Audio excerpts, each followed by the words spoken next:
Hello, everybody, and welcome back to the Chilluminati podcast, episode 298. As always, I'm one of your hosts, Mike Martin. Today, joined by the comedy duo known as Danu-san. What? Jesse and Alex. Danu-san? Danu-san. Yep. What happened? Why are you saying it like that? Because I don't know how you say it. Why are you trailing it off like you like? They're comprised of the members Daniel Chirkop and Chrysander Agius. That's the Danu-san of it all. I see. Yeah, it. Okay. there you go. Right? Are they good? Yeah, they broke up 4 weeks ago. They broke up. Comedy duo in Malta with a YouTube page with a 25-year history. 4 weeks ago, they separated. What? Are they hot? Yeah. Are they hot? I don't know. I guess so. They're bald. They have a Danu-san channel. Yeah, I think. Yeah, they do, and an Instagram, but they do. They're from Malta. So, are you Danu or are you San? I'm not sure because they both look roughly the same. They look roughly the same. They're both two bald guys shaved who look. They look pretty much the same. I don't think it matters, to be honest. Who wears the black hoodie? Who wears the white hoodie? That's really the. I'm looking at all their videos. I don't think they have, like, in one video they're wearing both wearing red sweater vests, and one they're wearing both blue vests, and one they're wearing both green vests with black shirt underneath it. We look basically the same.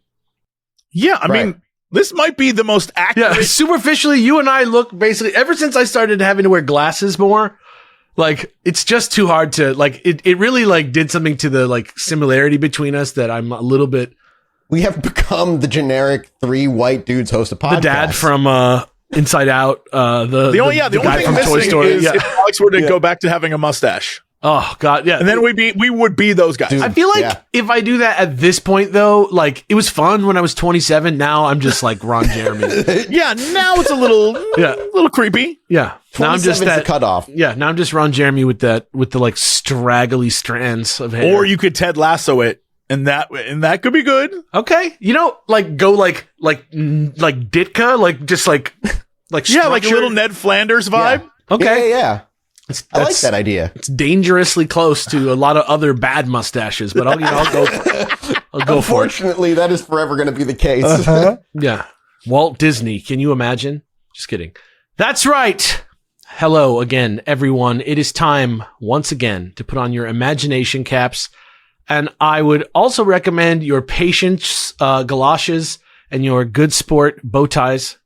I'm not sure if any of those are really things, but yeah, I don't even think I have those. Just if you have them, I feel like right now the picture in my head is like you're approaching the water very slowly and scared, like cautiously. You seem very nervous about things right now. I'm trying to broker peace.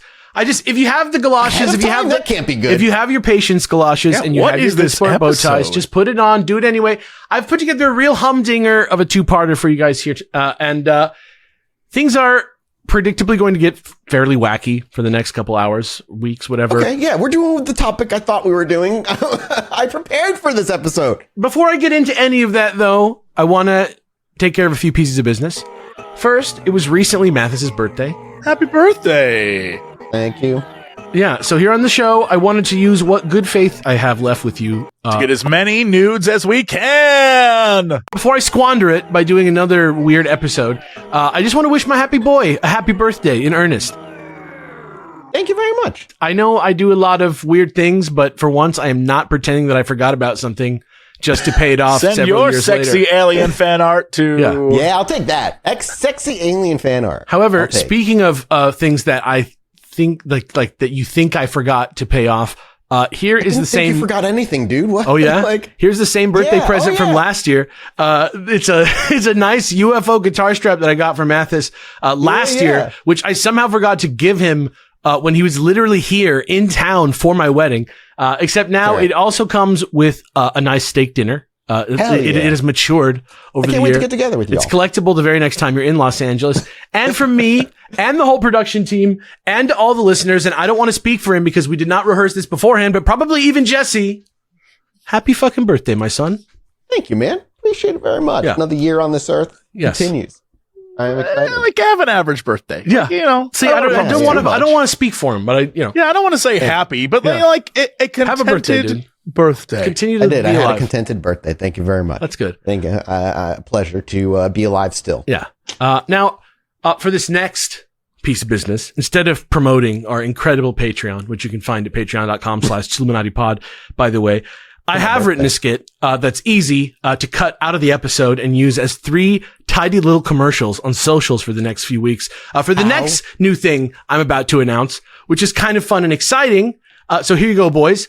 Your motivation is that you're 2 late night security guards on camera duty at a top secret facility somewhere. And I had to do this in 2 parts because it was kind of long. But remember, this skit is actually 3 ads. So just forget the parts that say where the ads start and just read it straight through like a script. Wait, it's a little sketch. Are the ads staying in the main episode? Yeah, this is a skit for right now.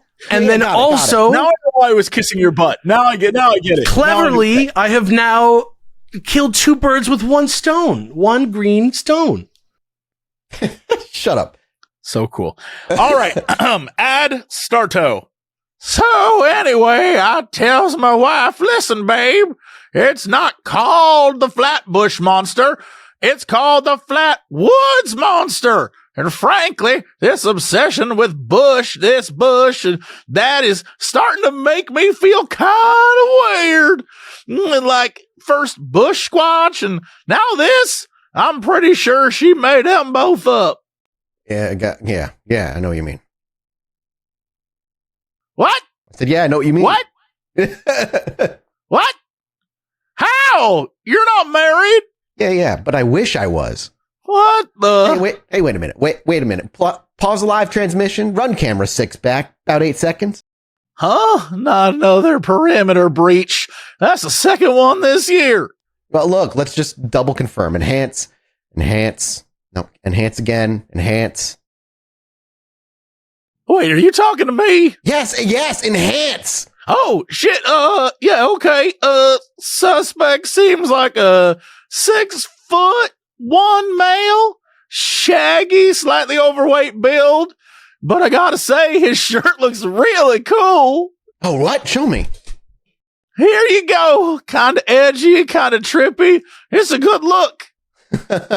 LOL, dude. No worries. False alarm. That's one of our dudes. Is it? What kind of look is that? Why is it so styling? Look at this sweet sleeve art, too. Awesome. Yeah, that's our new standard issue casual wear. Oh, what? Really? You mean I missed my free one? Yeah, don't worry, though. It's permanently available now in the company store at theyeti.com/Chilluminati in all kinds of sizes. Okay. You know what? I just might. Nice. All right. Ad 2. Sweet. Man, I'm actually kind of relieved because... Wait, no. There's more. I see it. Oh, wait, is this the same guys? I think you're the same guy. Oh, all right. No, I didn't know if these are different guys. If you don't want to commit to that voice, if you don't want to commit to that voice, workers. if you don't want to commit to that voice anymore, I forgive you. Wait, no. There's more. I see another guy out there in the trees. Oh, fucking perfect. Really? Yeah, I can just barely make it out. Actually, it kind of looks like Bigfoot. No, really? Bigfoot 2's out again? All right, but you have to dart him because this time I'm the one who gets to shave him. What? No, dude. What? What? I mean, on the dude's shirt, it's Bigfoot. Look. No, dude, you got me all excited. That's our new limited edition shirt featuring that sweet Bigfoot design from Studio Electro. Oh, wow. You mean the official artist of the Chilluminati podcast? I love that design. What a cool shirt. Yeah, I know, but if you want one, you gotta hurry because this one's only on sale until June 8th. Then it goes right back into the vault. Wait, but I thought nobody was allowed in the vault. They're not. It's just an expression. Oh. Just go buy the shirt, theyeti.com/Chilluminati. Hurry. Nice. A solid ad. All right. At 3, start. Man, now I'm browsing the Chilluminati team store instead of watching all these important security cameras. I can't have another mistake on my record after last time. Now, don't worry about it. I'm sure Mothman 2 will be back. I'll watch while you shop. Don't want you to miss the deal. Deal? What deal? Well, you know those 2 new shirts? The really, really sexy ones? Yeah. Well, if you buy either one, any of the older stuff in the store becomes 30% off. What? Even the Flatbush Monster poster? Even that one, but actually it's Flatwoods Monster. Damn it, she got me again. I'm telling you, she's infected my mind with Bush. Whatever. Just head over to theyeti.com/Chilluminati right now for our spring cleaning deal and get any older stuff in the shop for 30% off when you buy either the new Chilluminati logo shirt or the limited edition Bigfoot shirt from Studio Electro. Available till June 8th.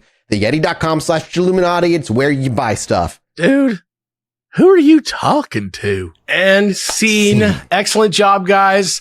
And yes, listeners, these new shirts are real. The sale is real. The links are live now, and maybe we'll see more of Bob and Dave, our 2 guard characters, in the future. But anyway, back to the episode. As you know, I write my episodes based on agency-approved, pre-curated packets of information provided to me via a pneumatic tube in my office that leads there from Chilluminati HQ.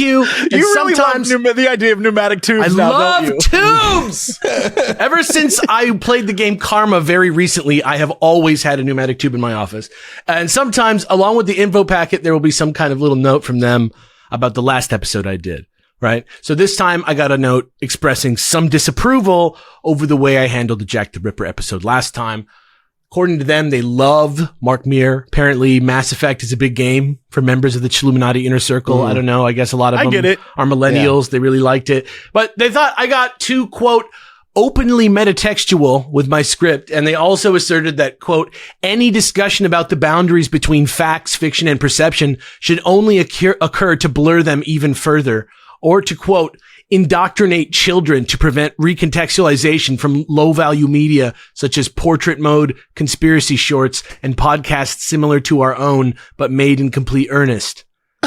So, yeah, I don't know. I don't really get it. I don't really get what they're talking about. So, I don't know. I don't know what the hell they're talking about. I just don't agree with them. I just feel like we're like kind of at odds sometimes. So to offset that, I guess they requested that I base this next podcast as closely as possible off the, quote, pre-existing agency literature found in the attached packet, which, as you probably guessed by now when I opened it, included yet another issue of the official magazine of the 1987 Chilluminati Kids Course Summer Investigation Course at Angeles National Forest, Chilluminats Magazine.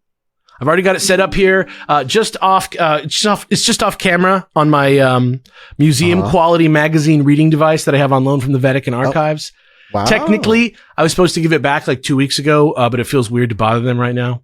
You know? Yeah. I don't know. They've seemed busy. When the American vice president murders the Pope, it's just there's a lot going on. So I'm going to keep it a few more weeks. And if you're wondering why you can't see me turning the pages, it's because they do it automatically based on my eye movements. It just tracks my eye movements and turns the pages. So that's the end of this. The technology being hidden away from the civilians nowadays. Yeah, that's the end. That's the end of this conceit.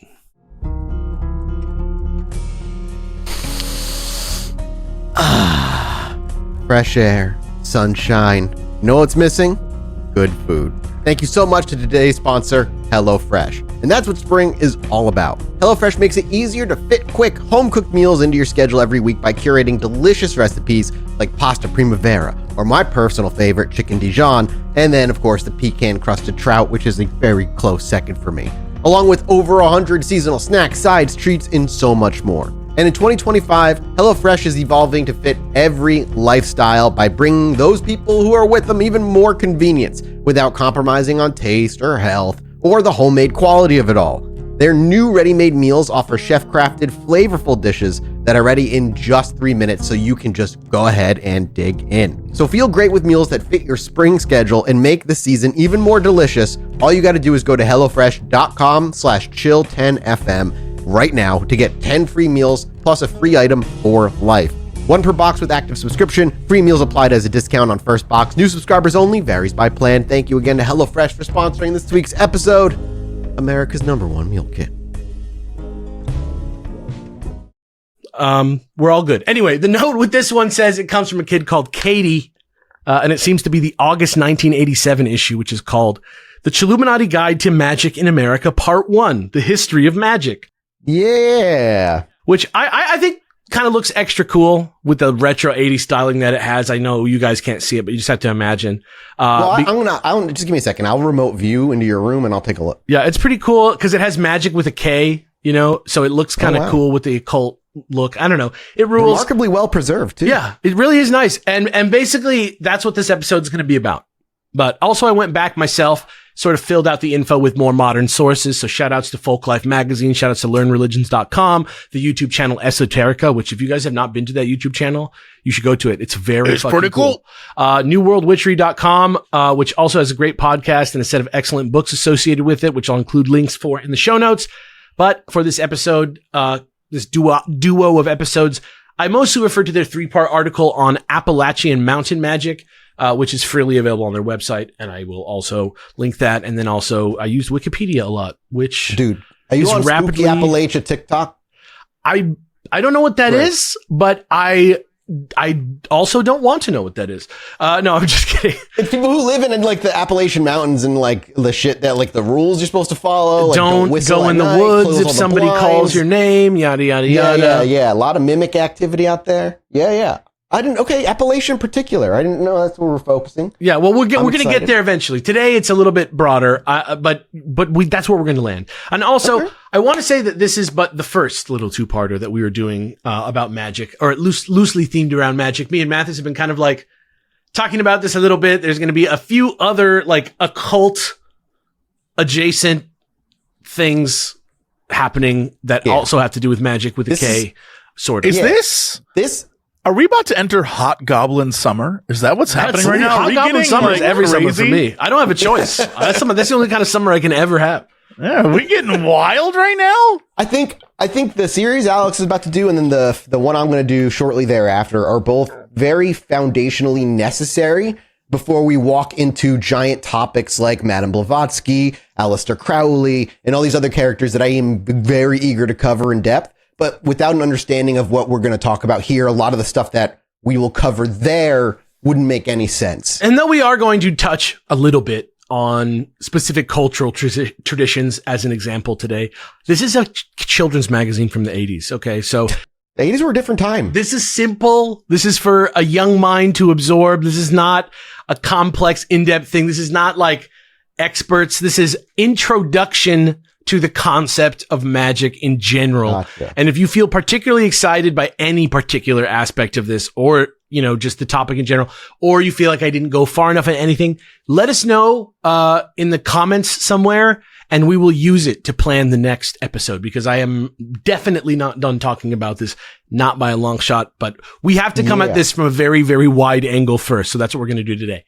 I did some preparation for today's episode, Alex. Oh, you're excited. Reading. But more in particular, I did mushrooms to prepare for the magic episode. Are you doing? Wait, what? Are you saying you're on mushrooms right now? No, God, no. I wouldn't have. If I was on them right now, I'd be like excited for this episode. I was like, hold up. I would be like, wow, that is bold. Yeah. If I was able to be this coherent on mushrooms, no. I did it for my birthday, but in particular, because magic episode was coming up. I feel like it's 50-50. For you, I feel like you could I could see you do it. What? Mushrooms are wild in that like you go in with intent, but really you don't really have much control over like what is gonna pop up in terms of like thought. I went in with like the idea of like just the idea of like reality, because we're going to folk magic and then the other kind of stuff that we're going to cover later. The idea of reality being kind of fuzzy and like malleable in its own way was kind of like what I went into it with. By the end of like the 4 hours, I was annoyed with I would call it a voice in my head, but it didn't feel like a voice in my head.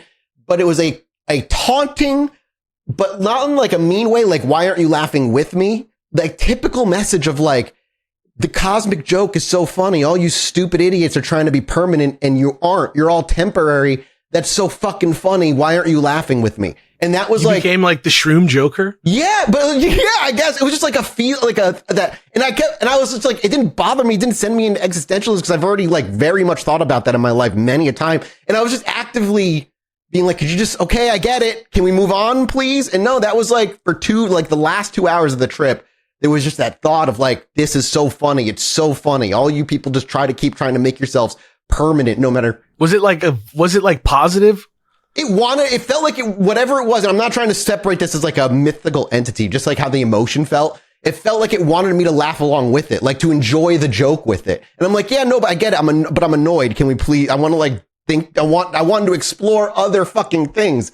And that was like it. And that was it. And I had a few moments where it felt like I like was desyncing when I was trying to like close my eyes and meditate. I started by meditating, which then led to like going into this weird thought process. It was very, very fascinating. Nothing magic happened, but God, it was really annoying. I'm just going to say that whatever it was really annoying because it just wouldn't leave me alone. So not how I ever would expect a shroom trip to go in any way. Like, no. And then I fell into a quantum mechanics hole and learned about decoherence. Oh my God.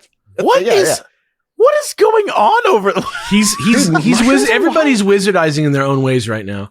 Yeah, exactly. We have to immerse ourselves in the black arts in order to protect ourselves from the forces that are at our doors. So you're saying reject modernity, embrace wizardry? Is that what you're reject Super Mario mushrooms and eat magic mushrooms? Which might be the Mario mushrooms. Let's be clear. Well, actually, you know what? Super Mario Wonder is like pretty drug coded if you haven't played it. Oh, it very much is actually, now that you mention it. Anyway, back to this fucking episode. This frivolous backstory that I am painting for you guys does have one more wrinkle to it that we have not gotten into yet. But before we get into that, let's have Jesse start us off by reading the intro to the main article in the magazine, which only has a byline of staff, just like the rest of the magazine, which may be a wizard pun, but I don't think it is. So here we go. A little quote for Jesse here. Hey, Katie, thank you for subscribing to the Chilluminati Kids Course Summer Investigation course at Angeles National Forest. Before we unshackle your mind from this realm of constants and absolutes and set you free into a quantum metaphorical campground of the spirit for a weekend of flying across the astral plane, divining notions of order from universal chaos, and the optional Angeles National Forest Spot a Buzzard edutainment action hike, we want to introduce you to what we believe to be the core concept of magic with a K through something you may already be familiar with. Hey, Katie, growing up like you did around Burbank, California, have you ever heard of a horoscope? The word horoscope comes from Greek words referring to observing the time of one's birth, or really any event, and any other cosmically significant events that may coincide with it in some way. In most cultures, this involves the notion of the motion involves the motions of heavenly bodies and some sort of pre-existing culture structure of symbols and meanings. It doesn't quite qualify as magic with a K in the way we plan on describing it later, but as you read your weekly horoscope below, for the purposes of your possible future within the Chilluminati, consider how much of the way it does or doesn't relate to your own life has to do with what's written on the page and how much is your brain making connections, because it knows it's supposed to be about you already. Makes perfect sense. And obviously, instead of reading Katie's horoscope, which helps nobody nearly 40 years later, I'm going to let you boys get your hands dirty by reading your 2025 horoscopes for this actual week from L.com, and then we'll see how well it relates to your life. And what you out there may not know is that, and please correct me if I'm wrong, that you are both Tauruses. Correct. Yep. Right? Yep. Okay. Factually correct.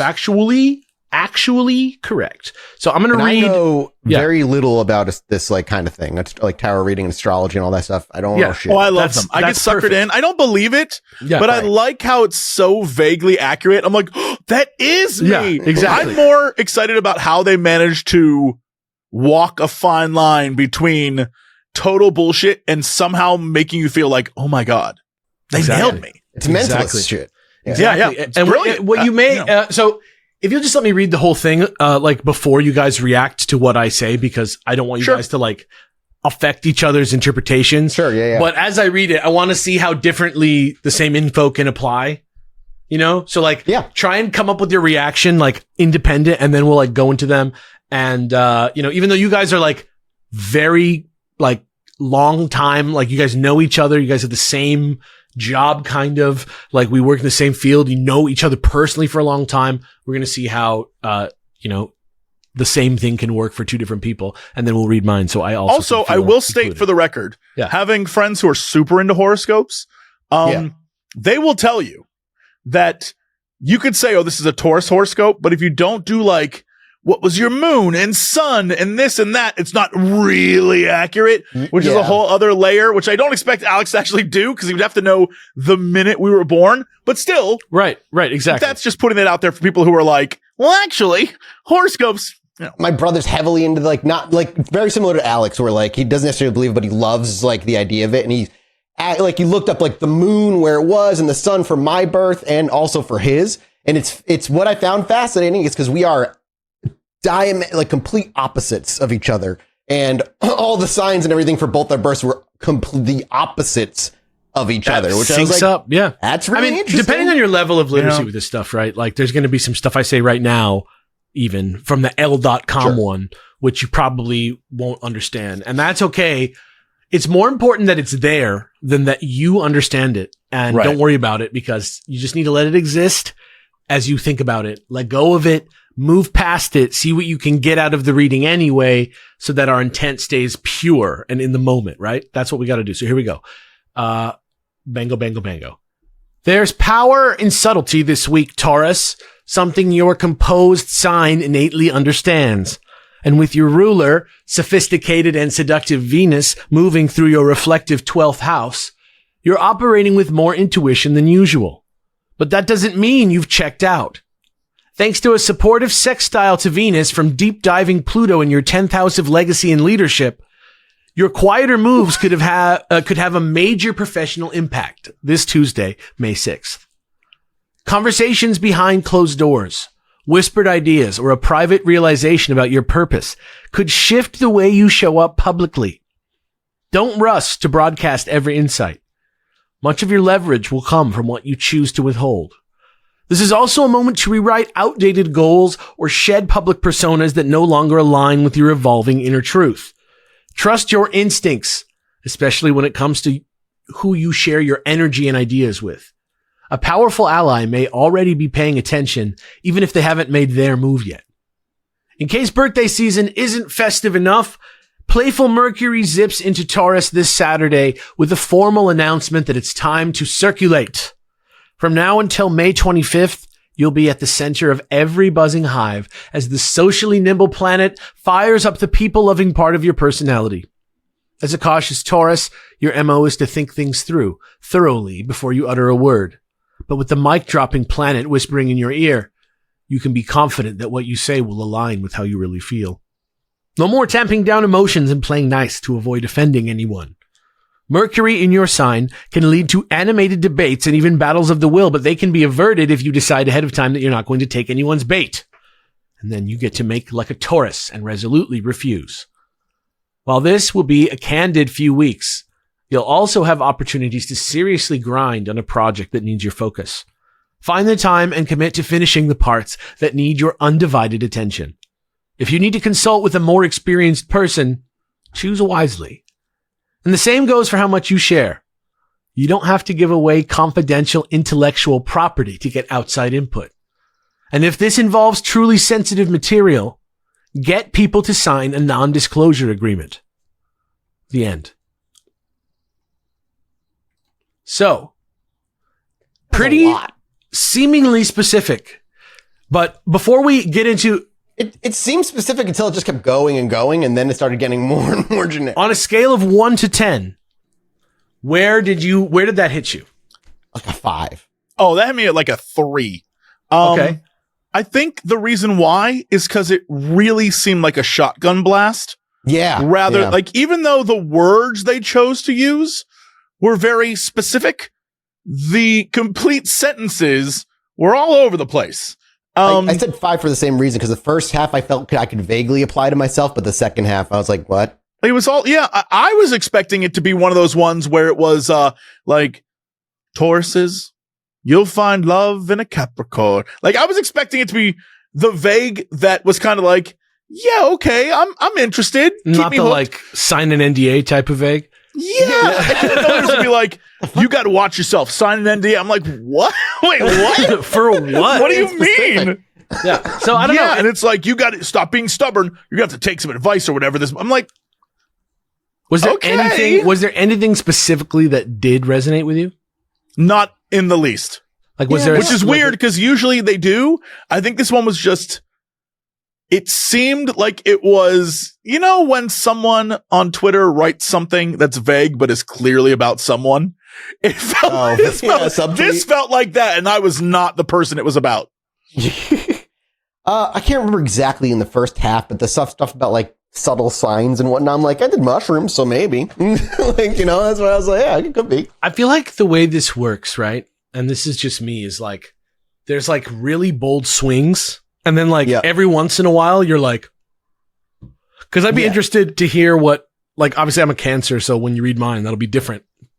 But Tauruses and Cancers out there, I would be interested to hear how you guys reacted to these horoscopes also. And, you know, what they mean, what they mean to you in general, what your guys' thoughts are on horoscopes, because I think they're pretty interesting. So I'm gonna have real quick. I'm just gonna have Mathis read mine too, just because I copied it without reading, so I could also react fresh. Just because I want to see if it hits me or not. Your ambition is anything but accidental this Tuesday, May 6th, with Creatrix Venus gracing your 10th house of career and public image. You're radiating authority and grace. People are watching, Crab, and they like what they're seeing. But thanks to a simmering sextile from Pluto in your 8th house of power, privacy and joint ventures, the real momentum is building behind the scenes. This week could bring high-stakes conversations, strategic financial talks, and a discreet meeting with someone who could open the right doors. If you're negotiating a raise, merging resources, or carving out a more meaningful niche, lead with clarity and confidence, but keep a few cards close to your chest. This is a chance to align your outer success with your deeper purpose. What would it look like to be respected and resourced? Start taking steps in that direction now. The right person could be ready to invest emotionally, financially, and or professionally. Social networking is your superpower starting this Saturday, when influential Mercury kicks off its annual tour of grounded Taurus in your innovative, community-minded 11th house. By focusing on teamwork, technology, and cooperation, you'll be drawn to an eclectic cater of creators, geeks, and idealistic social activists. This 2-week Mercury-fueled adventure will get your juices flowing, and you won't need any coaxing to venture out of your protective shell. In fact, Crab, if you connect with the right groups, you may find yourself leading the squad to the next exciting stop on your personal reinvention tour. If you've been feeling stuck or uninspired, the eccentric energy of this transit might spark some ideas that get genuinely excited. Between now and May 25th, give yourself permission to color outside the lines and explore areas that challenge your comfort zone. It can take a minute to adjust to the newness, but intentionally mixing things up from your familiar routines is a direct pathway to lasting change. Of course, it helps to know you're surrounded by trustworthy people who've got your back. Just don't get carried away and overdo things to your point of burnout. Your empathetic sign tends to give until it literally hurts. It can be hard to know when you're about to reach that point, so the trick is stopping before you get perilously close. And don't reflexively say yes to another friend's request until you check your schedule to see if you actually have time. You're not being selfish, Cancer. If you hit the wall energetically, you won't be any good to anyone. Time out, really quickly. That actually seemed like a horoscope. The one Alex read us was nonsense compared to that. Was pretty good. I mean, that was actually like a felt real pretty horoscope. Insightful to me. I don't know. Like, I can't even get into the things that are correct about it because I didn't expect it to be so spot on with some of the stuff that it was talking about. But nothing about it is specifically about what I'm doing. Like, obviously, I have a very specific job, right? And so, like, some of this stuff, something, and all that, you know, like this applies very directly to my job. But like, if you work at, you know, a restaurant and you cook food every day, like, it seems, and you just like imagine you're a chef and you read it, you can imagine a way that it can also apply to you. And I don't know, but like, that was actually really spooky to me because I really do feel like I got something out of that. Like that felt Awesome. On a scale of 1 to 10, 7 where or do you 8, rank? I would say. Like, that was pretty good. Yeah, all right. Yeah, but again, that I feel like it could apply to Jesse too. In a way. It didn't apply to me in any sort of way, but it was like I followed along in a way that the Taurus one I simply did not. Yeah. This one I was like, oh no, this checks out as like a human Taurus rodent. one, I don't know why. The other one just I was like struggling to be like, it was so like what is for it a telling secret me? agent or something. This It I was like, for oh, an I get it. espionage agent. It was like a very, very scary. Yeah, I was like, okay.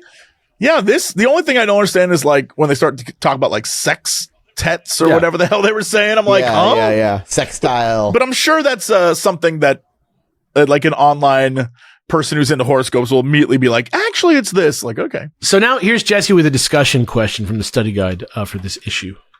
I will say one time I read on stream, I was like a weird thing where I was doing like my love language and a bunch of other weird shit on stream. And I read my horoscope and it was the most accurate thing I've ever read. And I was like, I don't remember what site it was, but it wasn't like a main site. It was just some guy's weird page. Dude nailed me specifically. I was like, I've never felt so seen. I don't know how this guy pulled this off, but I was like, wow. I feel pretty seen by that horoscope just now. Like, that was pretty crazy. I really like identified with the issues that it was considered like concerning itself with. Pretty weird. Also, if you want the best personality test of all time, just start up a game of Dragon Quest 3. Sure.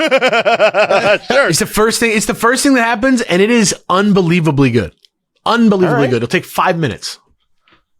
When you have 47 minutes, though, turn to a fellow camper and ask them if they believe there's some really unknown cosmic force at work here and whether or not that matters to whatever we think the end goal of reading your horoscopes actually is. What do you think people use it for, Katie? What would you tell people their lives meant if you wrote the horoscopes? So what do you think? Do you think there's Are we magic Katie to in this horoscopes? scenario? Yeah. Yeah, exactly. Like, what do you think? Like, do you think there's magic to horoscopes? Do you think like the fact that it sometimes can resonate with you is like some kind of thing that actually has to do with the fact that you are a Taurus?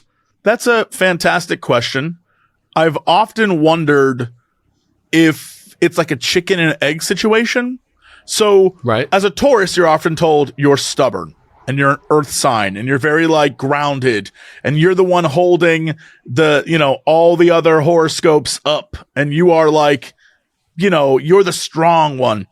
And I wonder if that's a thing that resonates with you because that's who you are, or if it's a thing you're told that's who you are. And so you think it resonates with you because you've been told that so often that it's like seeped into your consciousness. Great question. No clue. Exactly. I think a lot of horoscopes are just like tarot cards.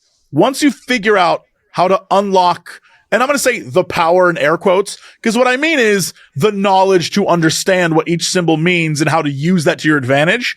Same thing with a horoscope. You can absolutely, once you know what all the different signs mean and how to really get into them, you can immediately pinpoint things about people that relate specifically to those things. So, one of the great things about tarot cards is I love when a friend or someone does tarot cards on me, I will eat it up. I'll absorb it all and be like, wow, that was fun. Dude, I won't take much stock in it, but I'll be like, that was cool. That's what I think too. But then immediately afterwards, I'll take their deck and do one on them, and it will be almost as accurate. And I have no knowledge, but I know them well enough to know I can bullshit a horoscope. And I feel like that's a lot of the time what the gimmick is. But with that said, I think horoscope, though, the bullshitting, it's like, is it bullshitting or is it magic? It's like the same action, right? I think it's just a talent. Sure. It's a talent that you develop, and the people who are really good at it, I mean, if they're getting paid for it, bless, because I think what it really does, same thing with going to like see a therapist it gives you another voice to say, I'm an outside observer. I'm looking in on your life.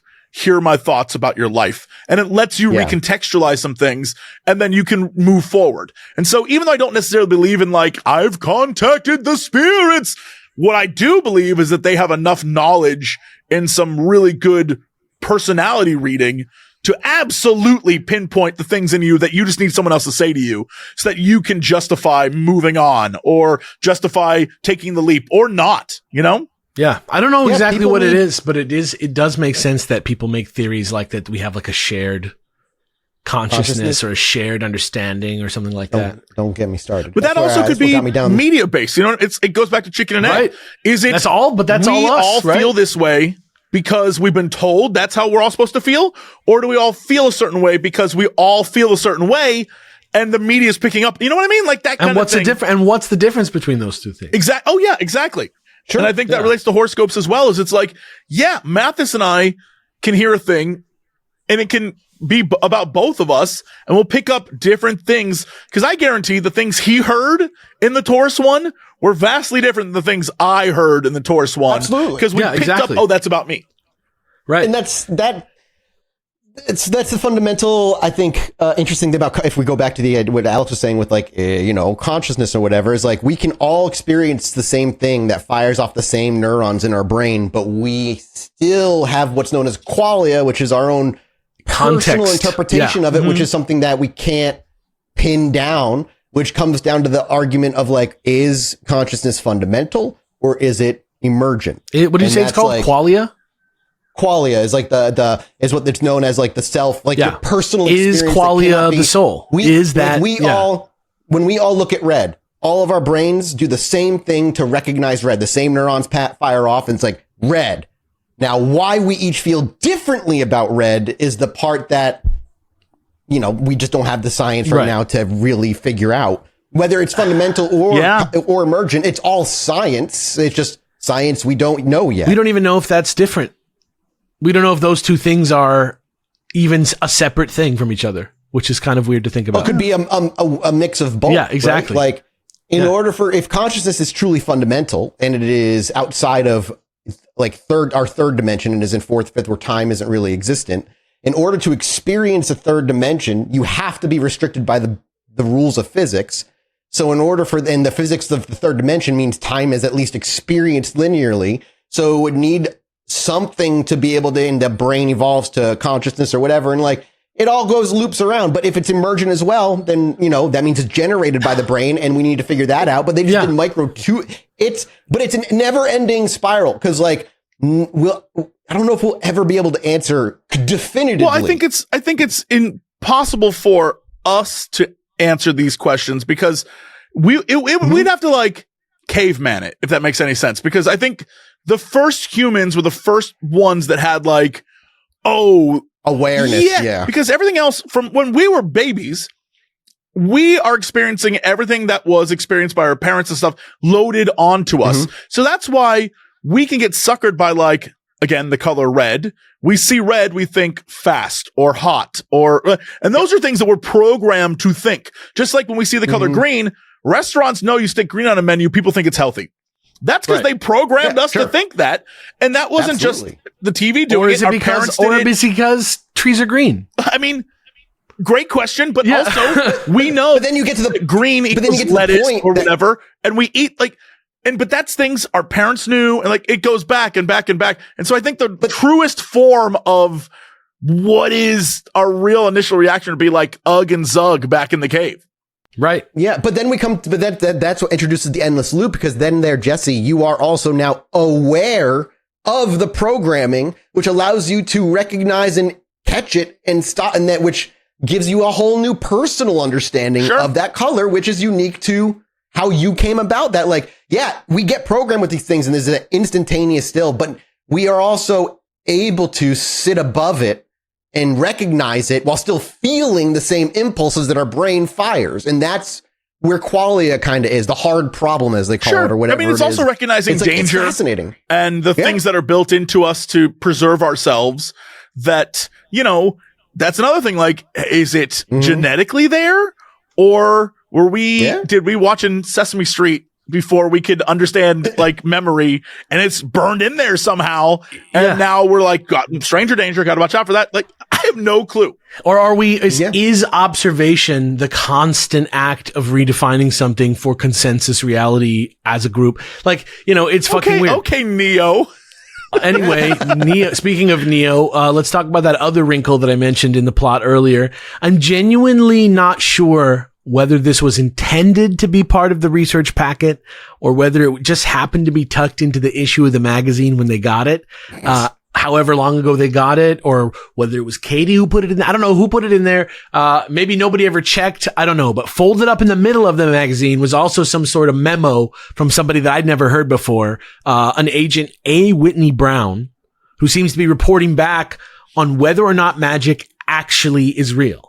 And just because I thought it was kind of a neat quote, I'll include it here as like my own little intro. And if somebody gets mad, it's not my fault. This shit was in the packet and I don't love it when people play games with me, even if we are currently intent aligned. Okay. So here's Mathis, with the quote.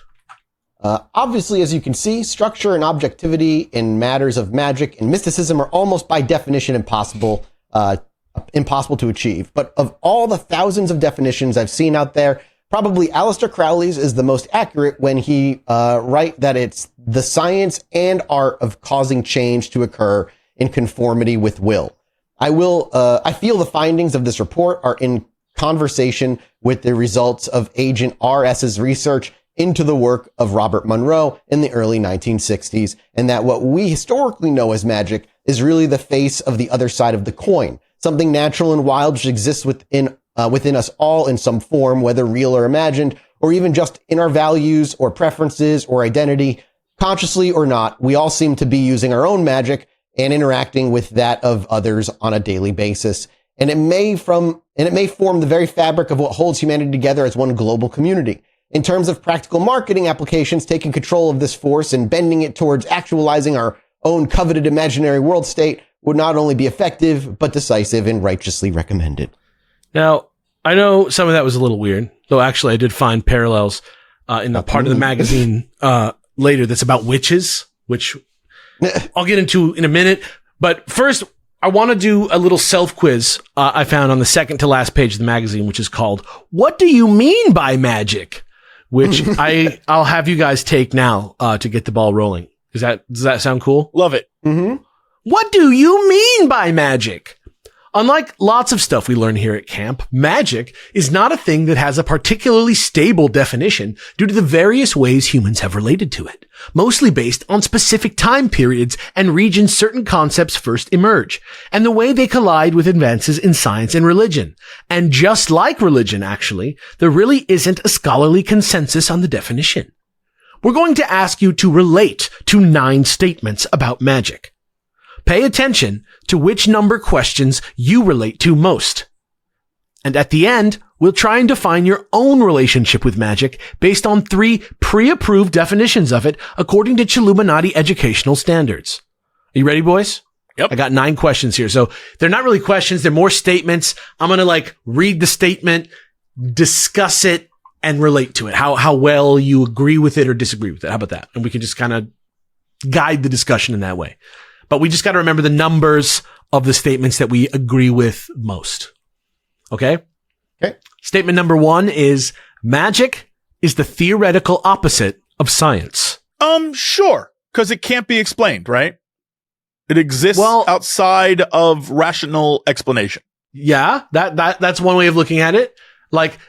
Science is also a very sort of rule-based and absolute sort of study that works from all angles, obviously until you get into relativity, but science is a discipline of constants and of rules and of testing and experimenting. And technically anyone with the ability should be able to replicate it. Yes. And magic, maybe you not. Couldn't, because it's based on something completely different. So what do you think? Magic is the theoretical opposite of science on a 1 to 5 scale. How much do you align with that statement?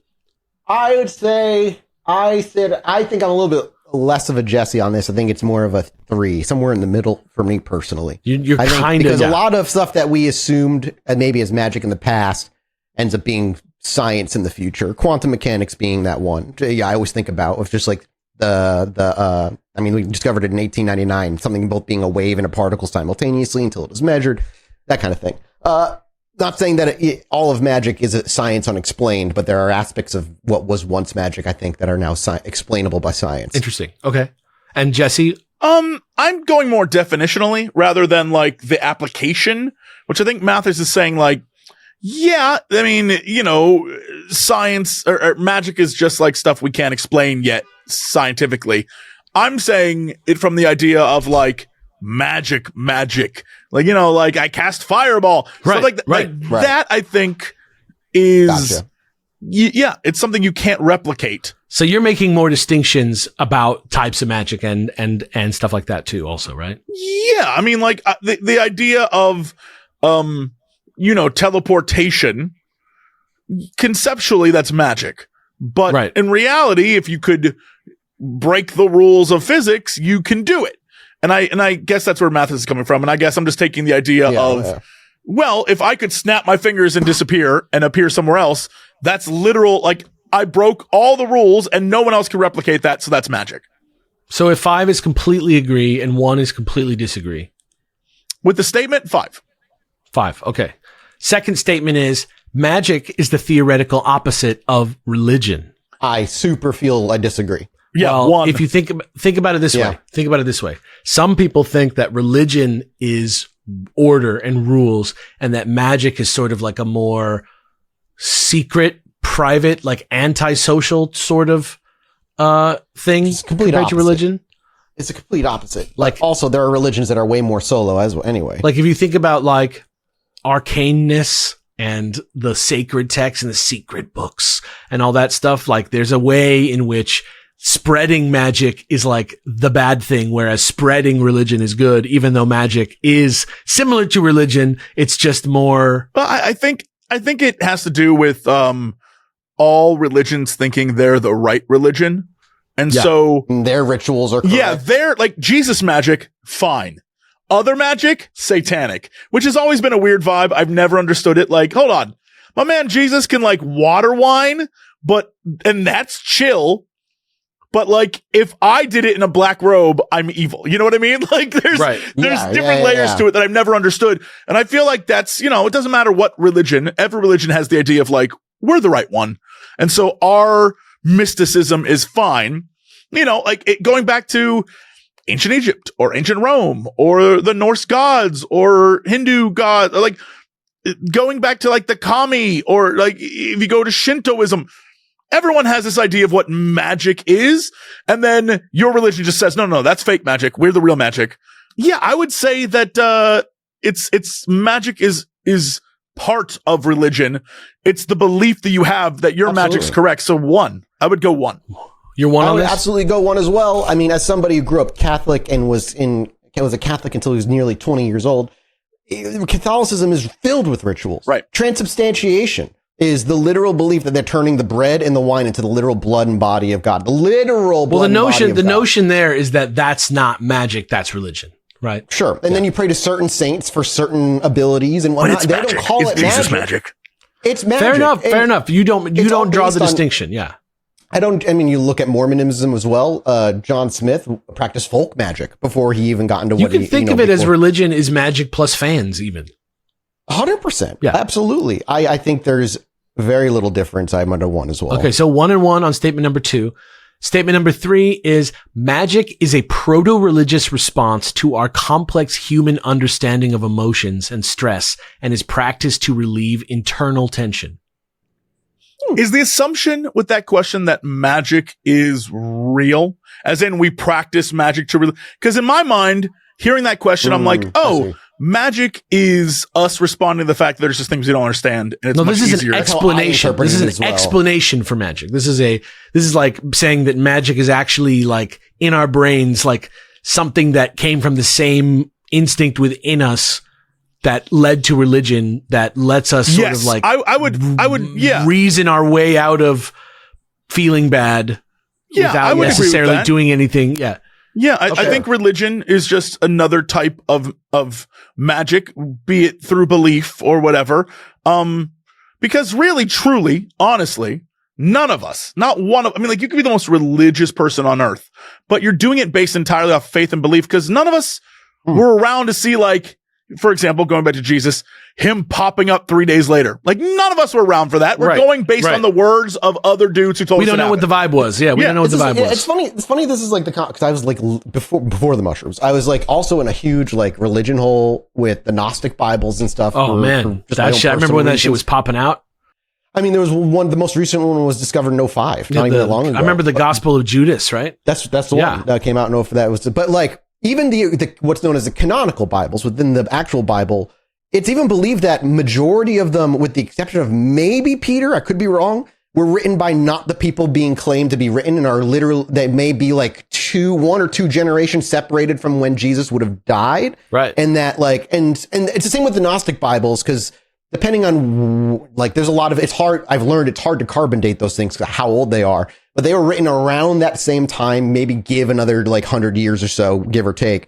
But same thing, they weren't written by Judas, it wasn't written by Mary Magdalene, the Gospel of Mary, or Gospel of Thomas, or Gospel of John the Brave, I think. Like, those weren't likely written by them either.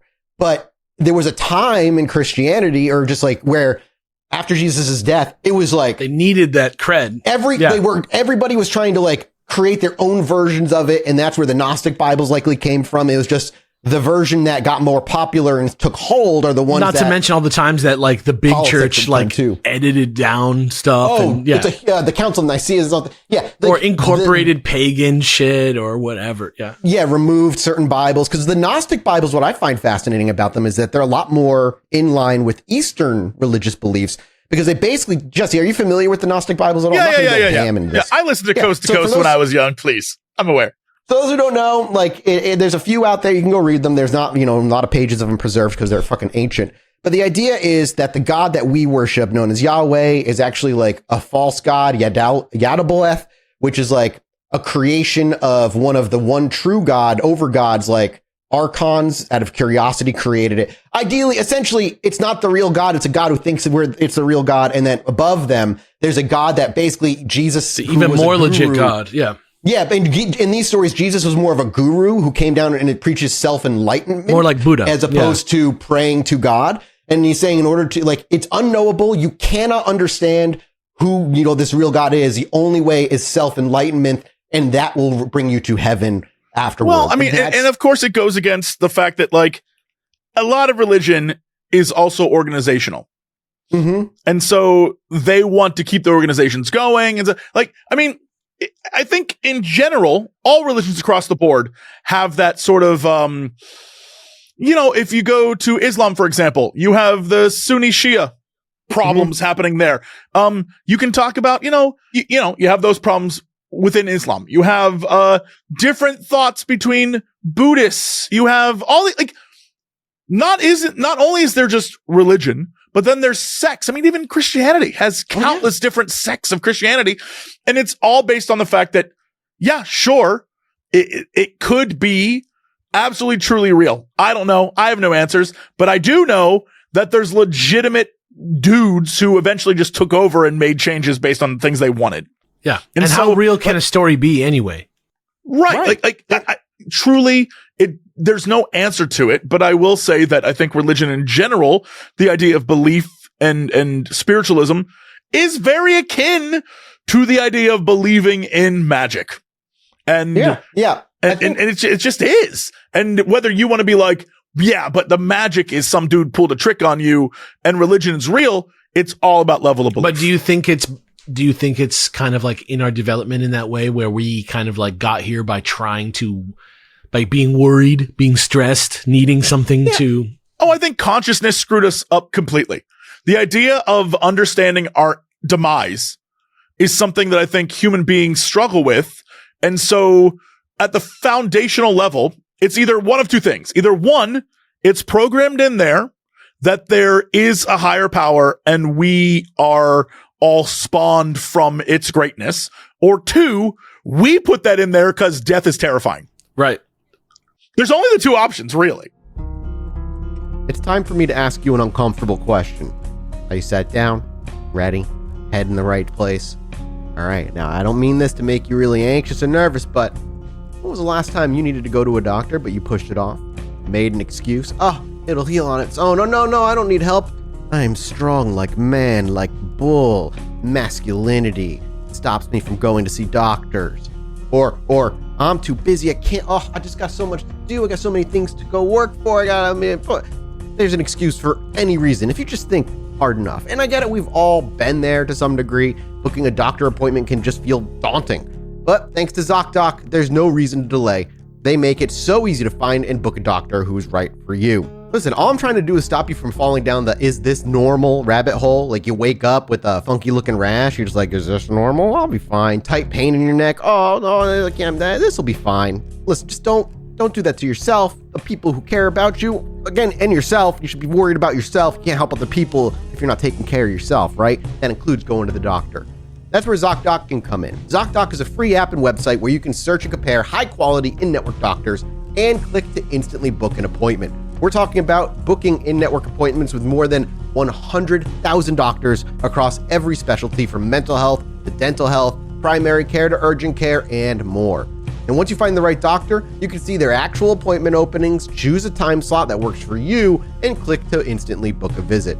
Appointments made through ZocDoc also happen fast, usually within 24 to 72 hours of booking. You can even score same-day appointments. I used ZocDoc well before they decided to sponsor the show, and I personally continue to do so, and I think you should too. Stop putting off those doctor appointments and go to ZocDoc.com/chill to find and instantly book a top-rated doctor today. That's ZocDoc.com/chill, ZocDoc.com/chill. Thank you again to ZocDoc for sponsoring today's episode. Yeah, I don't even think like I look at it as like it's greatness, and more of like, I more look at it in the more like, I guess, spiritual ways. Like it's probably like it experiencing itself, in a way that it can't normally. But I think I agree with you. I'm not a 5 out of 5. I think I'm a 4 out of 5. And the only reason I have 4 out of 5 is because like I find interesting things in like the monks who are able to meditate out in the cold and generate heat and all these like that stuff's so crazy, super magic powers. Just interesting things that they can do with their brains that we have like seems like magic. With that like said, magic, that's the same shit David Blaine did, claiming it was magic. Right. When he would get in his like ice chest thing, yeah, or he would do that like I was in a box Endurance. for 700 hours, like that kind of stuff. Basically, he's doing the same thing the monks were doing, but he was saying it was magic. Which of course it is. Which I guess in some way it is. Which of course it is. But you can look at it interestingly because he's going to be in that ice tank and every fucking neuron in his brain is going to be firing saying, "Get out, you're going to die." And he's like, but no. his ability to be conscious of it and make the choice and react independently of that is itself fucking How is that not question magic? though? Yeah. The question though is that magic? Is that spiritualism? Is that the power of belief? Or is it the fact that the human body is awesome and they've unlocked a part within themselves Maybe. that the vast majority of us haven't even tried to unlock because we're too busy going to work and we got shit to do and we're like, I got bills to pay. I can't get my life over ice. Does David Blaine, I don't know much about David Blaine other than like pop culture, Well, he's also just an amazing actual magician. Well, yeah, he's an incredibly talented dude, but does he believe in magic with a K, though? Not in the trick kind of stuff he does. But great question. I don't know that we'd ever get an answer because I think the gimmick is always being like, well, of course I do. I'm a magician. Yeah. I don't think so, though. I think people that work that hard are too busy to like worry about shit like that. Yeah, sure. But I think it's a fun question because the idea of what is religion and how does it relate to these types of things? Again, like really, truly, religion could be like, pick any religion. I guess it doesn't matter, but like one of them could be absolutely correct. And that is what is going on. But the idea is we'll never know. None of us will ever really know. It's all belief, just like magic, which is, oh my God, I saw a guy do an amazing card trick. I don't know how he did it. That must have been like, you have to agree that it's amazing even for it to be amazing in the first place. Yeah, exactly. Okay, so on number 3, you guys are what? I'm like a 4. 4? Yeah, I do a 4. I want to point out, not to bring this up for debate. I don't want to debate aliens, but another aspect of like interesting UFO that's attached to UAPs is there are the individuals who say, whether you can go look at videos if you want, but there's people who can meditate, who can like summon a UAP in the sky, like you see it show up. But Chris Bledsoe, who, you guys know about because I've sent them to you before, just like he has the videos of the orbs in the sky. He says if he prays really hard, they will end up showing up, which I wonder if it's similar to meditating. You're getting to that similar mindset. It's different doors that lead to the same path of like being able to be an internal state of mind, a meditative state of mind. doesn't matter if you're praying to God or meditating. If you get to that point, or if you're looking at a laser against the wall while you're on shrooms, DMT and looking at a laser on a wall. But like you said, like magic, religion, in that, even in the UFO world, it's kind of like treated as like, I wonder, like, what's the greater mystery of it all? If it all is like a door that gives access to the same thing, but isn't exactly those things you think it is. And what does it make it? It's interesting. Right? It also is a thing that, like, when I hear that, I don't hear, did this guy unlock a meditative process? I hear an appeal to the religious to get in on this potential grift. To like if that makes any sense. To seem awesome so that you can. Yeah, he's like, I prayed and it happened. So one, I hit the Jesus guys are on my team, and two, the alien guys and are Joe on my team. Rogan wants to go out there and learn how to do it so he can be cold. Yeah. That always worries me. He may do it. He may actually have done it. I don't know. But hearing it, I'm like, sounds like a grift. We'll do the Chris Bledsoe story on the show. I promise you. I love that story. So it's interesting. So fucking weird. Yeah. But Chris Bledsoe is interesting, and I will simply go to his defense by saying this. He has scientists and government officials constantly with checking him, studying what's happening. He had Stanford scientists there a few months ago. So whatever it is weird. It's just, does it really mean religious or magic is real? No, but I just want to use that as another point where it's like religion and magic, or it's like kind of a blurred line. I mean, we're being definitional here. We're like, religion and magic, we're operating on our understanding of them. But like, you know, in 500 years, we could find out that it's all one thing called quantum solaceness.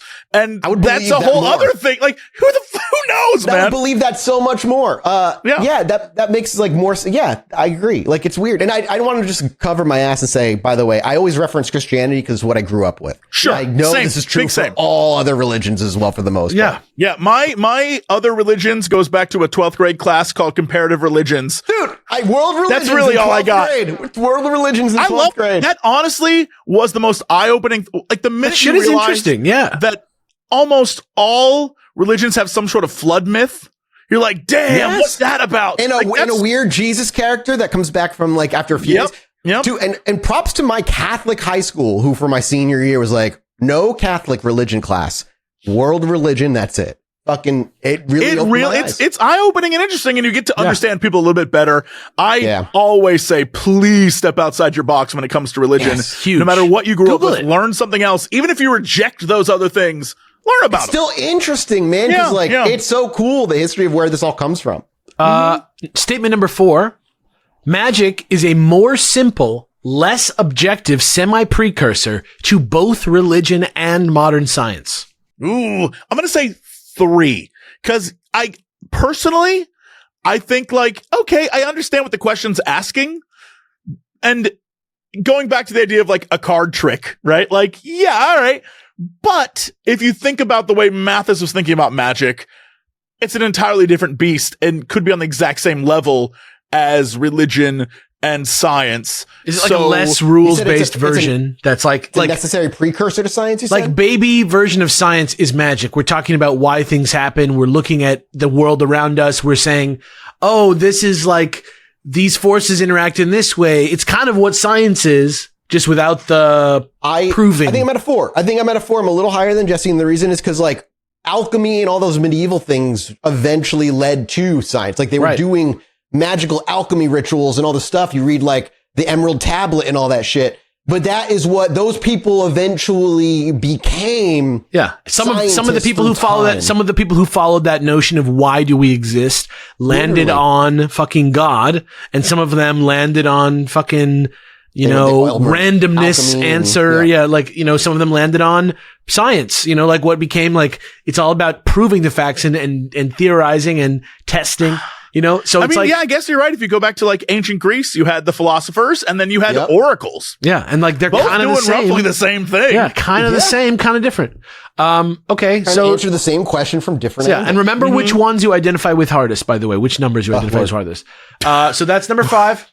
I mean, that's number 4. I've already forgotten. Yeah, me too. That's okay. As long as the listeners can do it. Number 5. Magic is non-social and can only most purely and truly be practiced alone. One. I think that's a bullshit excuse for people who are like, I'm a magician. I'm like, I'm operating the dark arts, but you can't see it. You can't see that. I feel like true magic is only magic if another witnesses its creation. Does that make sense? Can you put the question forward again then? Magic is non-social and can only most purely and truly be practiced alone. Yeah, I might be like a 2 because there are aspects of things like chaos magic and stuff that are kind of necessary to be alone for the ritual itself. Assuming chaos magic is real.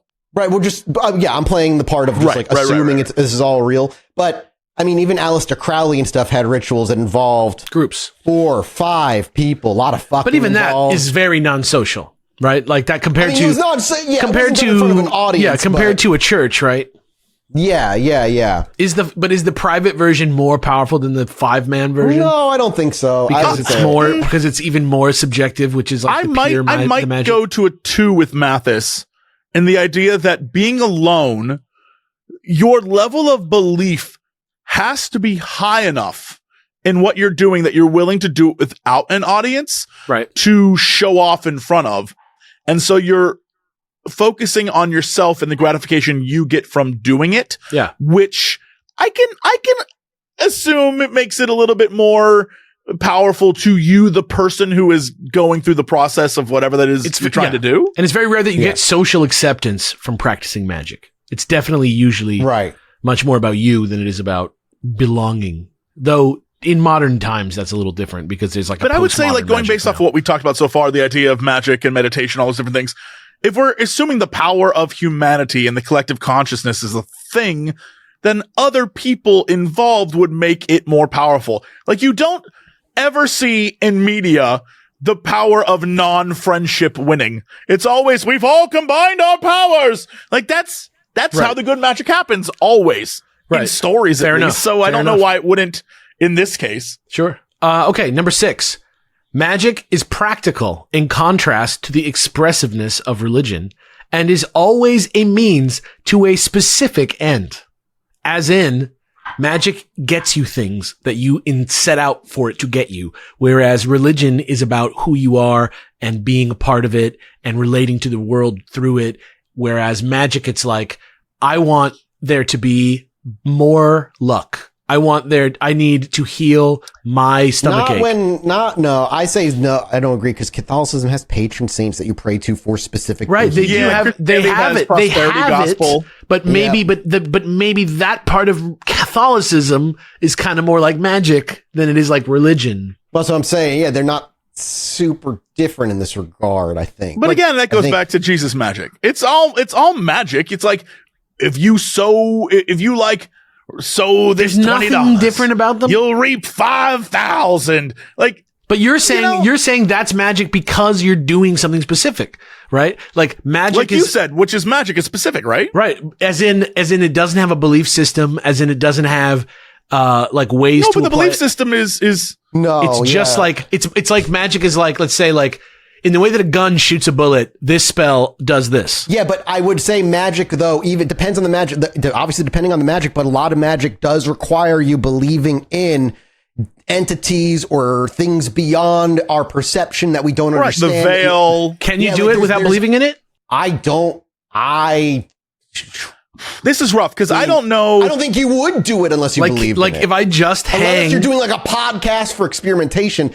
As a casual nobody, I don't think you're going to do chaos magic if you don't believe in it. If I'm like, does magic work if you just do the steps? Yeah, I can't answer that question because I don't know. I think most magic is about surrendering over to other forces in order to achieve a thing, be it good or evil or whatever. But it's like you are becoming a conduit for power, and that's how you achieve things with magic. Right.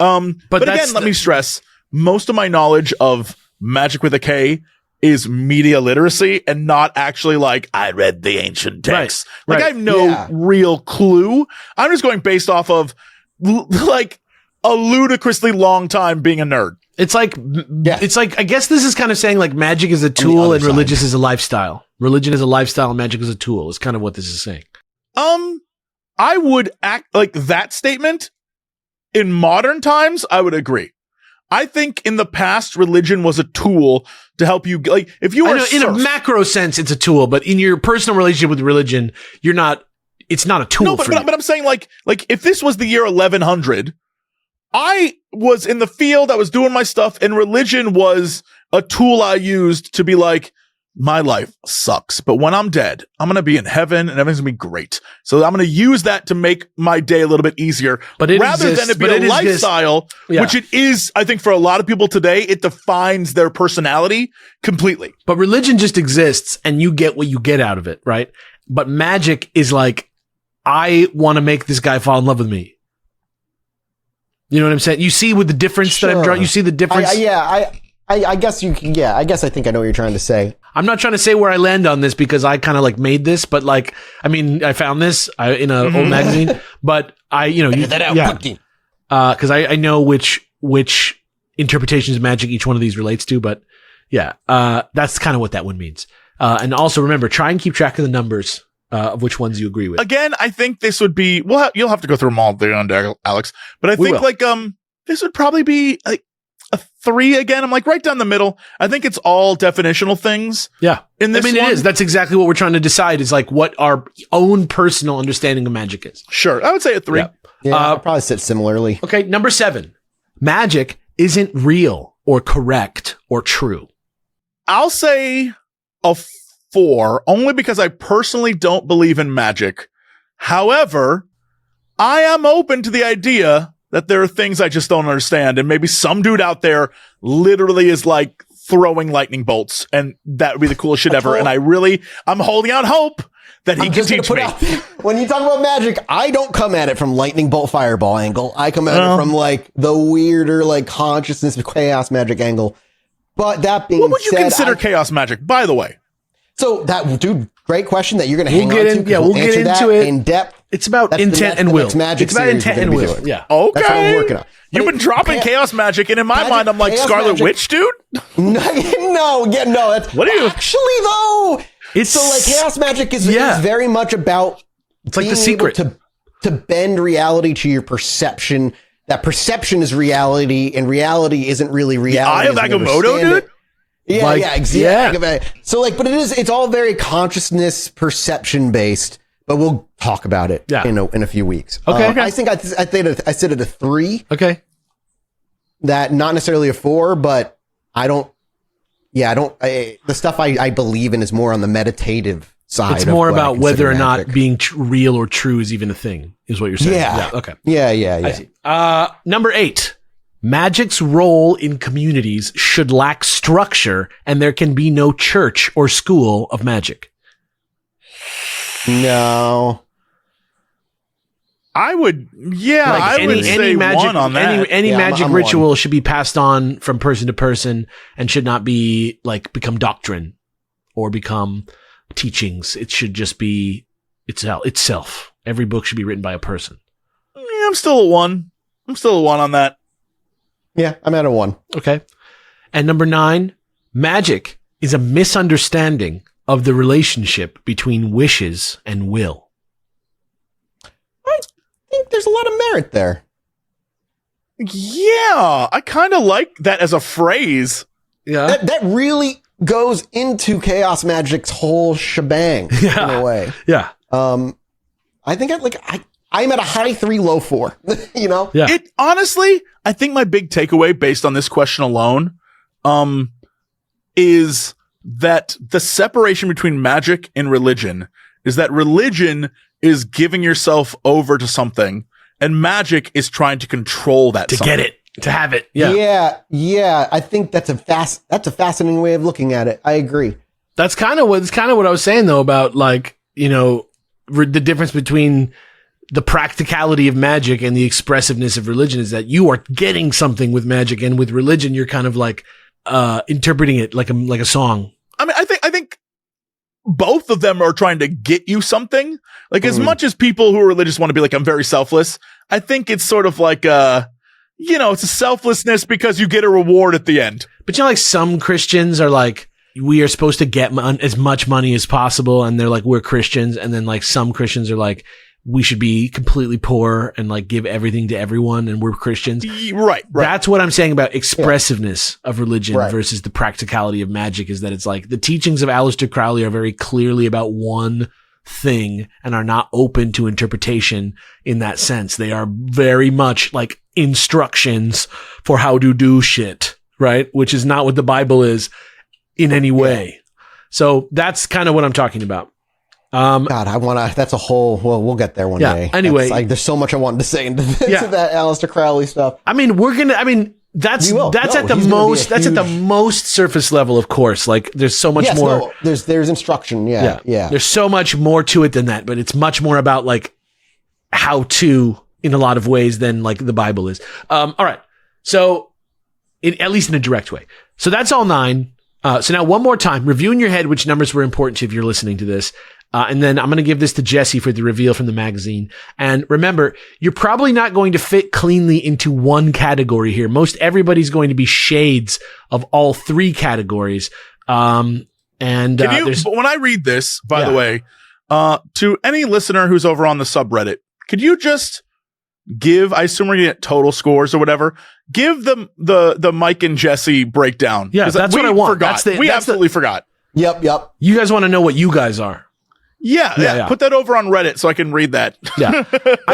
Surprise me. I think by the time you get to the end of this little thing that you're about to read, also you'll have a pretty clear idea of where you land. But here, I'm going to give you this, and then the second half of it's right here. Let me drop it in before you start reading because it's going to fuck you up. Great job, Katie.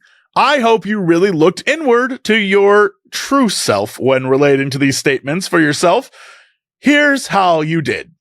If you related strongly to statements 1, 4, and 7, you may be closest to holding an intellectualist conception of magic. Intellectualists often see magic and religion as based in sort of a mistaken understanding of natural forces, which have since been better described by modern, more scientific findings. They see magic as having an inferior, almost homeopathic view of the world around us, and while many interpretations compare magic, science, and religion, intellectualists are defined by their very commonly held belief in magic's inherent falseness when studying it. If you related strongly to statements 2, 5, and 8, you may be closest to taking the functionalist approach to magic. This understanding of magic emphasizes its mystical and secret tendencies, stepping a little further away from the notion that it exists merely to describe the world around us, or the idea that magic itself, unlike its cousin religion, contains many universal systems or disciplines, putting the power of the individual or small social group above adherence by the many, and instead attributing power to the rituals themselves and the way we relate to them on our own. If you related strongly to statements 3, 6, and 9, you might be most interested in the emotionalist approach to magic. Emotionalists reject magic's connection to science and religion in favor of its connection to relieving more personal stresses and specific individual needs. For example, a luck ritual is magical because it was carried out with a specific intent of meeting a specific need for luck, like for a good hunt or a good outcome in battle or in sport. Poor Katie, what is she up to? Emotionalists like Freud would have gone so far to say that magic's origin is rooted in humans wanting stuff so bad that when they get it, they mistake the good outcome for a good method of getting that outcome, until eventually certain methods become sacred. I would imagine that's kind of like wearing your lucky jersey. Yeah. So, Katie, where do you rate? Did that resonate with you at all? If it did, or your current magical alignment becomes a source for concern, please find the nearest camp counselor and fill out an adherence instability form, and rest assured, we'll be stopping by your cabin with the appropriate authorities as soon as possible to help you better commit yourself to having good, clean fun in the sun. Have a magical day. Yeah. So which one are you guys? The emotionalist, the functionalist, or the intellectualist? I feel like no, I feel like I said 5. Number 1 was a 5 for me. You both kind of were in this realm of like, at first there was magic and then we learned better. That was a big part of both of your guys' things that we were saying about some lines of what magic was. Like a lot of the stuff that we thought was magic then was discovered to be something mundane, right? That's a big part of intellectualism. Functionalism is like magic is like a internal activity. It's like the most private, like in the way that magic is secret, in the way that there's covens, in the way that there's, solitary wizards on the mountain, and that like being alone with your studies and pondering your orb is at the core of magic. That is what functionalism is. It's that privacy of magic as a diametric opposite of letting it bring you together into communities, right? It's almost like selfishness in a way. It's like, it's about not doing it for the sake of common understanding. Exactly. Right. And then emotionalists are like, again, like much more about needing a solution to a problem and then getting the problem solved and being like, what did I do? Like, how did I make this happen? I must have done my dance. And then that's what made the rain happen. Or I must have, it's because I ate this specific thing that I was able to do a front flip so cleanly, in the battle. And like, now I eat this, or like, blood makes you, I need to get stronger to be a more buff guy. So I eat like meat because it's like red and it makes me feel buff. Like that type of stuff is like what's at the core of magic, right? I feel like if I were to look on Reddit right now, and hopefully that person posted, I know that I responded really well to 1 and 2, but I know that sort of the later ones like 5 and stuff. So I don't think I was a functionalist. I feel like I'm an intellectualist on this, but also part of me deep down is like, I've definitely done some emotionalist things in my life, for sure. Yeah. I don't know. I guess I'd land as like a intellectualist, border functionalist. Okay. On some level. Yeah, I'm curious what Reddit says, though. I'm interested to hear. And obviously, like I said, that's only some ways of interpreting magic. And I think like in general, there's a lot more to it than that. And I'm obviously simplifying and reading an old, like I said, it's an old kids magazine. So give it a break. But now we're going to talk about witches, like I promised. So here's Mathis with a quote from the magazine. Hey, Katie.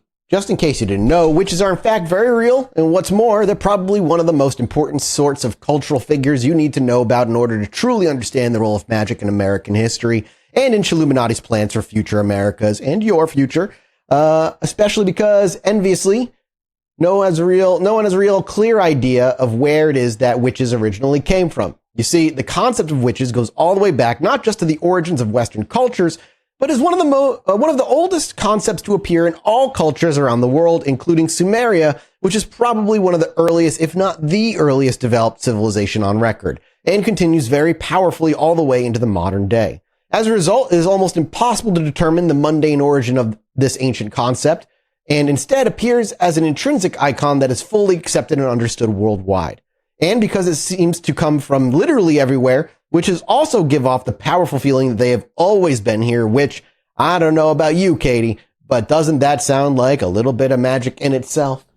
Yeah. So that's just an info box, like little blurb in the magazine. So it's a pretty short little thought.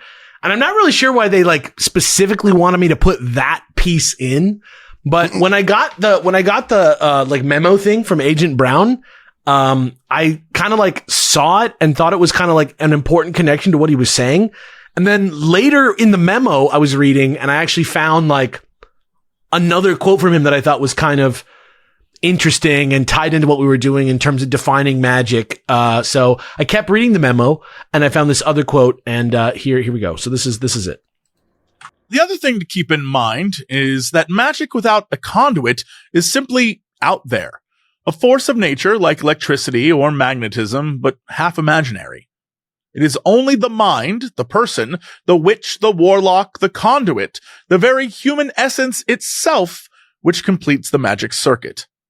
To create our own type of magic, we must study the way other magics are shaped, but we must also study how they grow.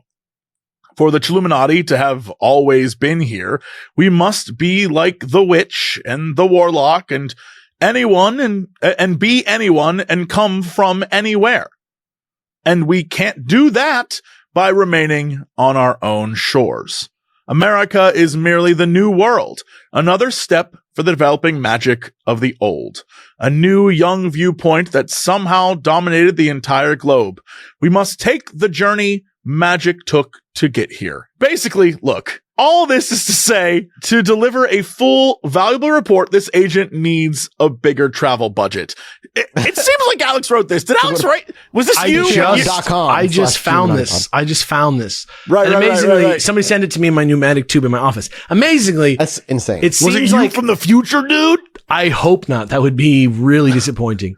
Amazingly, it seems like whoever wrote the Chilluminati article had the same idea. Because next we got popcorn reading of an article from the magazine called and they put it, it's kind of whimsically, a very short history of magic in the old world with which Mathis will start for us, in Mesopotamia. And then we'll go back and forth for just like a few little things. So this is Mathis talking about magic as it was in Mesopotamia.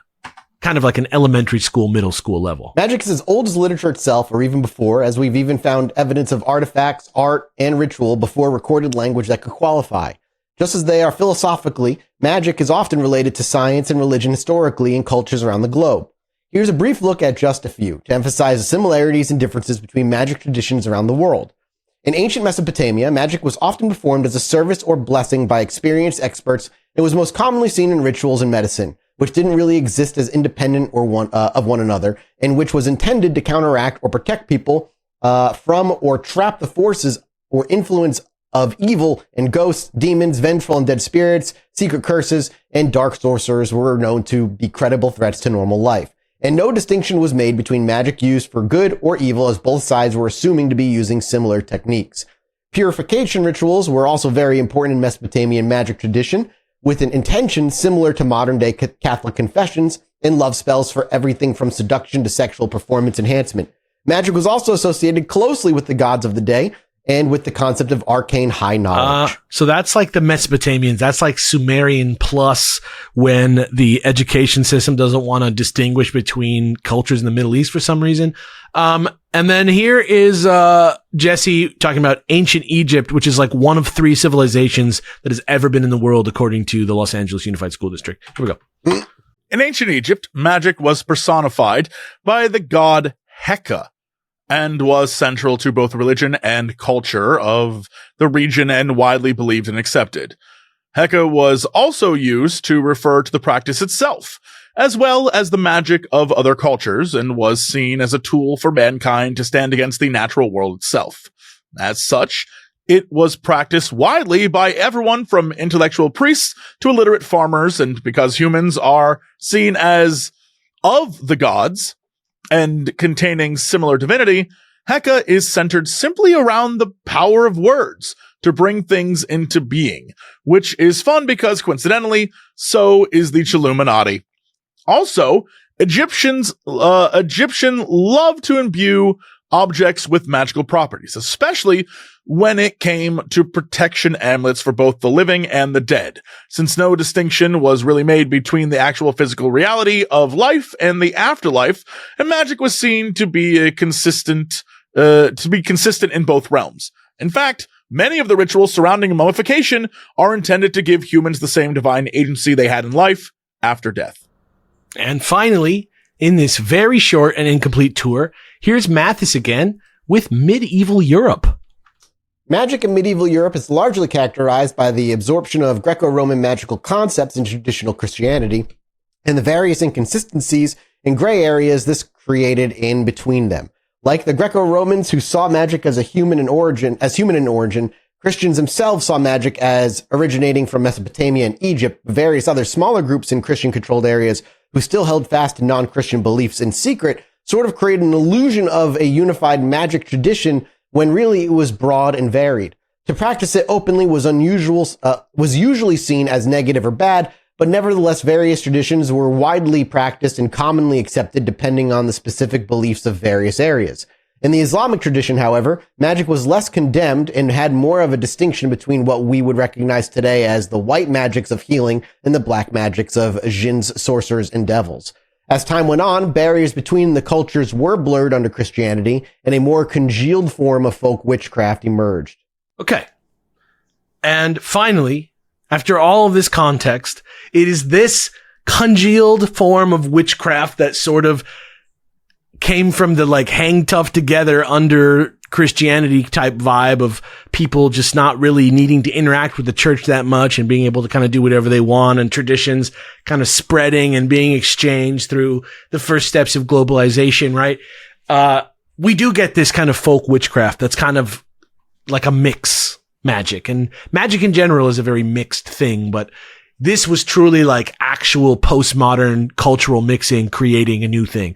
And this kind of is the North American magic tradition seed.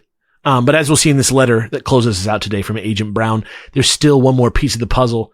And here is Jesse with a quote from Agent Brown about that. Almost universally, travelers to the New World, defined by their desire for their dreams of various extremist paradises, imported to low world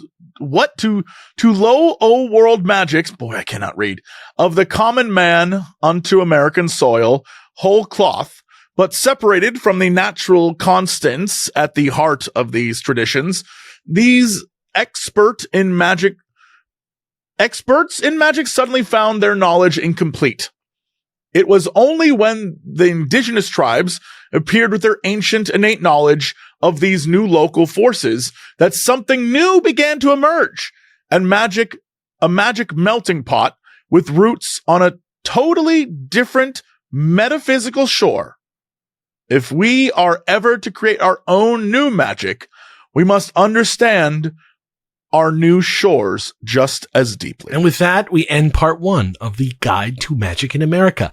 But there's plenty more magazine and there's plenty more memos for next week when we actually start to unpack some of America's own unique, young, baby magical traditions and our entire other cultural history of belief that sits on the other side of this giant magical coin.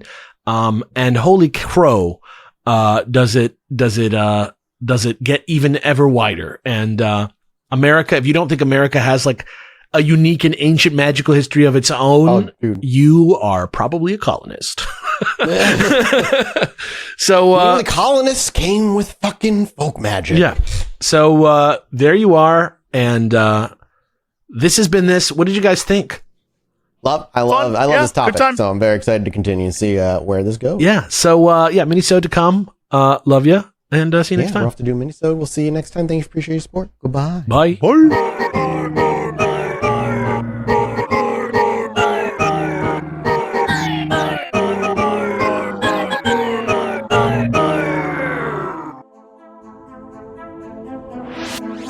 Anyway, me and my wife were sitting outside indulging on our porch one night, enjoying ourselves. I needed to go to the bathroom, so I stepped back inside, and after a few moments, I hear my wife go, "Holy shit, get out here." So I quickly dash back outside, and she's looking up at the sky in awe. I look up too, and there's a perfect line of dozen lights traveling across the sky.